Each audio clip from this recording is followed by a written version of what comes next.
I was set up at work and fired. Because of this, one manager got divorced, another went to jail, and it's a long story, but if you read it to the end, you'll find out how I was set up and fired from my job and how that accidentally triggered a chain reaction that led to a complete shakeup or relocation to other restaurants. The general manager was fired and divorced his wife. Another manager became the subject of an FBI investigation and was eventually arrested, and several employees were deported. So, let's begin. I worked at a luxury restaurant owned by a large corporation that owns several restaurant brands. I worked there for about 3.5 years before I was fired, but more on that later. First, I want to explain what role I played at this establishment. I had many different duties. From day one, I tried to learn as much as possible about every aspect of the job. I was very persistent in communicating with management when I wanted to know about the workflows of a particular department. I started as a waiter but over time mastered various positions, handling takeout orders, hostess duties, bartender, assisting bartenders, banquet service, catering, and deliveries. My main goal in this job was to take as many shifts as possible. I was paid about $12 an hour, although this amount could vary if I worked as a bartender or waiter, since I would also get tips. Eventually, management noticed that I fit perfectly for a leadership role.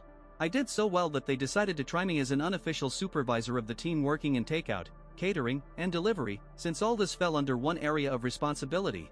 I understood that this would lead to a reduction in my working hours because I would now be involved only in one department, so I negotiated a raise with management about $1.50 per hour as additional responsibilities were assigned to me. They considered the raise fair. I wasn't trying to make as much money as possible, I just wanted to be able to pay my monthly bills and save a bit for entertainment. I lived in Chicago, where video games could hold my attention for months, sometimes even years. I had a pet that I brought with me to Chicago, which was an additional expense. Soon after I got the unofficial supervisor position, I got a girlfriend and started going to cafes more often and spending money on her. Thanks to my salary and smart budgeting, I could afford it all. Money wasn't a problem. However, there was a high turnover rate in management, so new managers often didn't understand what our department was about or how important working hours were for employees. It soon became known that our current general manager was going to be fired and replaced. The new general manager was considered almost a rock star in improving restaurants. We Googled his name, and the first link wasn't a positive review of his work ethic or outstanding optimization skills. There was a photo of him from a police arrest and a report about repeated domestic violence. This is important for the story, let's call him Harvey. Soon after Harvey started making changes, one of our best managers resigned. She refused to work with him and, like a damn soothsayer, predicted a wave of harassment, sexist comments, and the inevitable ruin of our restaurant. Shortly after she left, our new general manager began replacing the current managers with his own people, whom he had worked with before. Eventually, all managers were replaced except one kitchen manager, let's call him Fred. Fred had worked there since I started. He was like a chameleon, his values and ethics changed depending on who his boss was. Honestly, to some extent, I admired his survival instinct, but in the end, I considered him a sycophant and a traitor. Harvey never appointed a manager for our department, so we worked almost unsupervised if you don't count me as the supervisor. Nobody was breathing down our necks or nitpicking every little thing. There were minor glitches in our department, but overall everything functioned quite smoothly. Since we didn't have our own manager, we often had to call someone from higher management to perform operations requiring a manager's card for approval. Usually, Fred responded to these calls since the kitchen was closest to our department. Over time, the new management team began to see Fred as our leader. However, rank-and-file employees still saw me as their supervisor. This meant every time Fred tried to introduce changes that could harm us, the team counted on me to smooth things over, as our system had already proven effective. Over several months, Fred and I clashed dozens of times. We constantly argued about the importance of working hours for our department's staff. In his mind, we were supposed to make money off tips like he did. But since most of our orders went through the online platform Grubhub, which doesn't leave tips, we earned very little. We didn't have many deliveries per day, and tips amounted to a maximum of $10. Dividing $10 among 4 people was almost nothing, which only proved that Fred didn't understand what he was talking about. Eventually, we had a meeting with Harvey, Fred, and all our department employees. We were given the opportunity to voice all our complaints and concerns about the proposed changes without fear of consequences, and the employees took that chance. They talked about how Fred was trying to cut working hours, even though he wasn't officially our manager. When the topic of hiring someone for this position came up, the team nominated me, since I had been effectively performing supervisor duties for several months. Moreover, management often consulted me when making schedules because I knew which days employees could or couldn't work due to school or family commitments. At the moment this was announced, I noticed Harvey and Fred exchanging looks.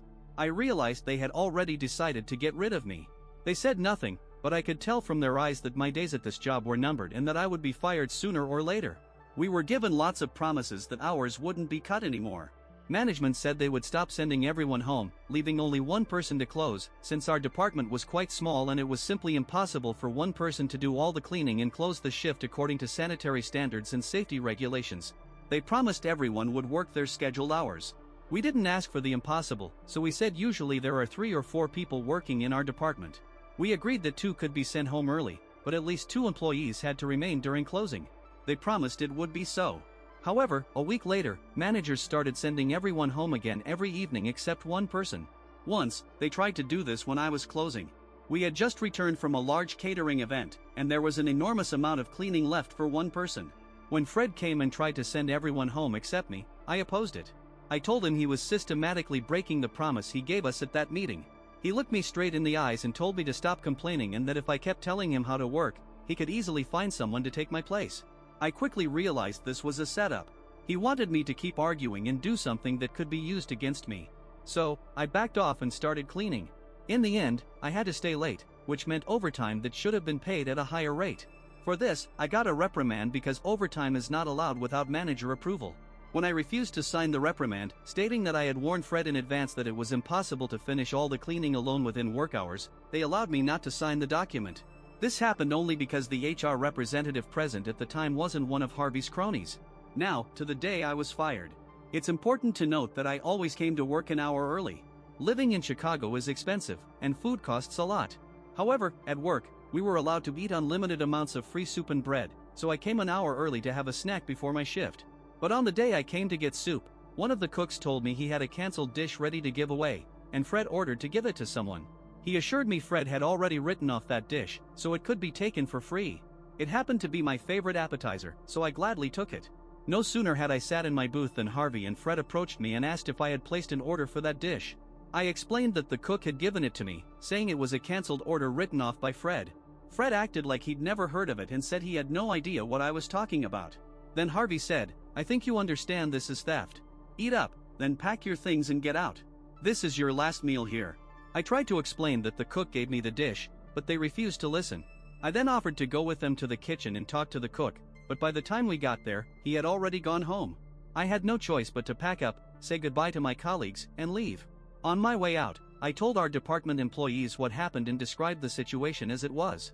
They were shocked and angry but mostly sad to see me go. On the way to the exit, I decided to stop by accounting to pick up tips that might have accumulated for me during the week so I wouldn't be cheated out of them. Before going in, I had a strong premonition and started recording on my phone, putting it in my pocket, although the video showed only a black screen since the camera was covered with fabric.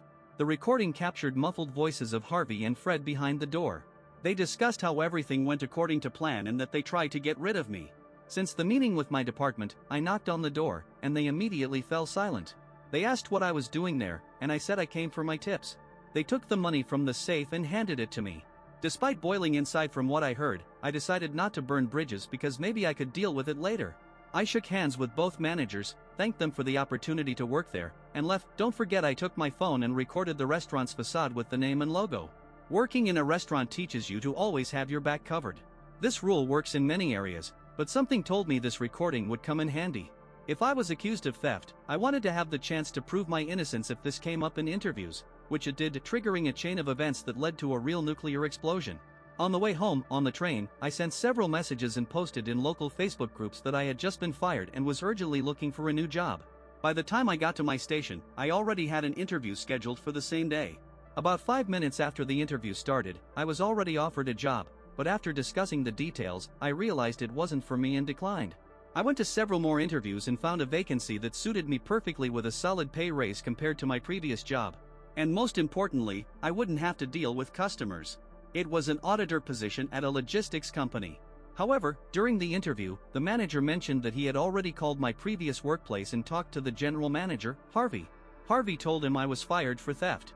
Luckily, the manager I interviewed with asked me to tell my version of events and allowed me to show the recording on my phone.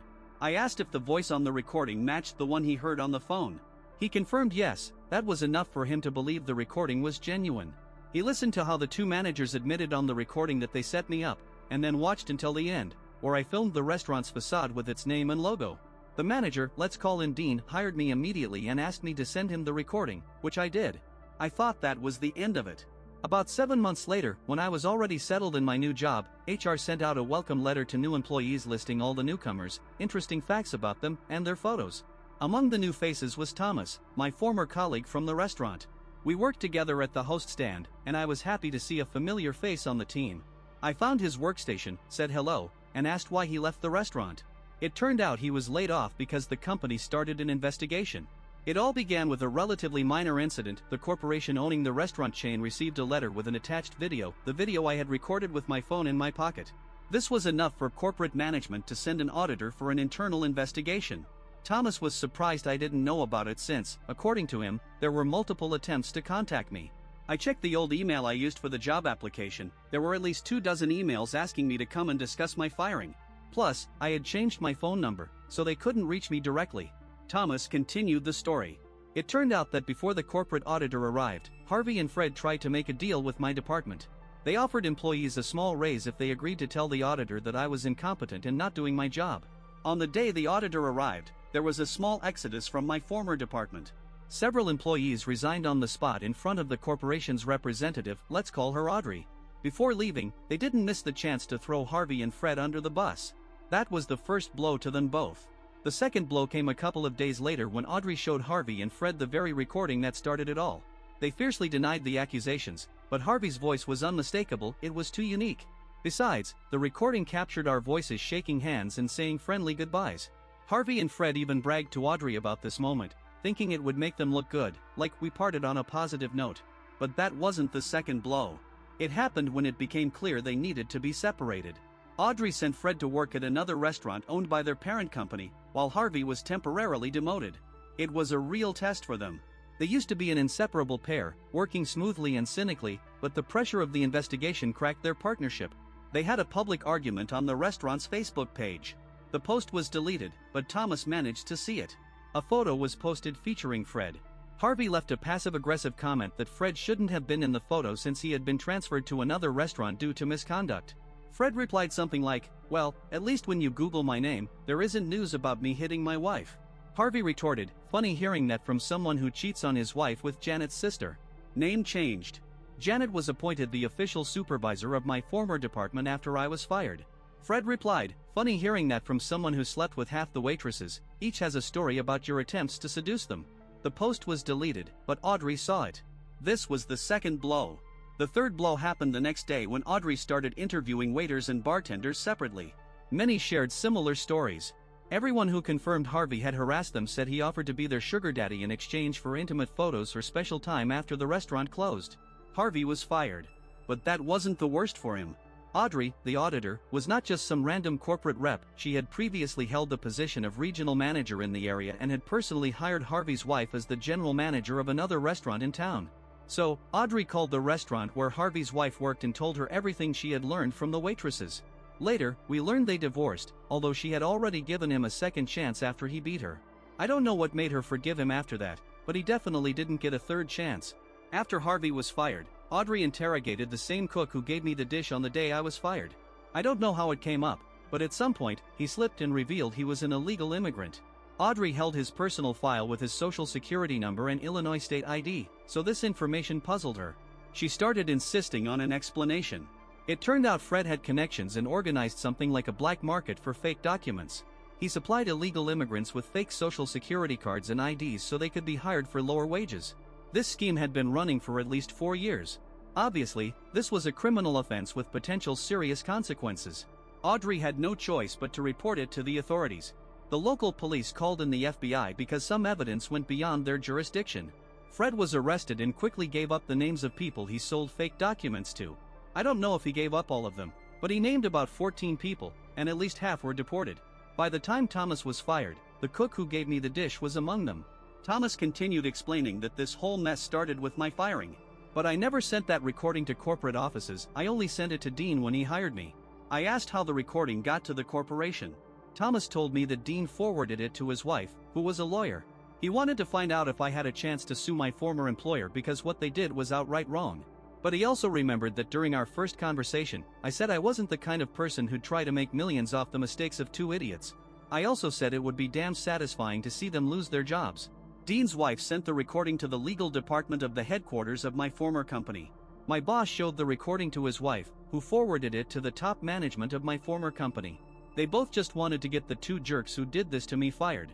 But instead, they pulled a string that turned out to be so long that its consequences didn't end until harassment accusations at the workplace came to light, stories of managers cheating on their wives with girls they themselves appointed to managerial positions surfaced, divorces followed, massive staff purges began, FBI investigations into a black market for fake documents happened, and no less than 6 deportations, possibly up to 14. I don't know if this can be called nuclear revenge because I didn't actively seek it. But Thomas made me understand that even if it wasn't revenge in the classical sense, it was definitely a nuclear event. And the blast crater left behind was huge. Well, that's it. Be sure to leave your thoughts on this story in the comments. Thanks for watching this video to the end. Check out our previous videos here. Good luck!